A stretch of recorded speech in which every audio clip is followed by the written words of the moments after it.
Gözlerin benzeyir qara məxmərə, baxışın can alır bənzər pəncərə.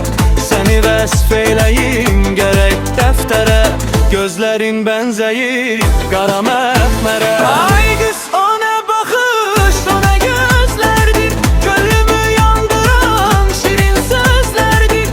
Şirin gülüşlərin, şirin sözlərin, məni məftun edən qara gözlərin.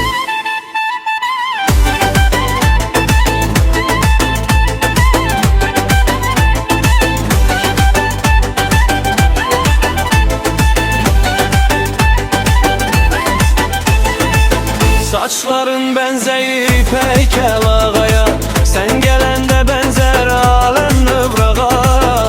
Gözeller içinde geldin qabağa, gözlerin benzeyir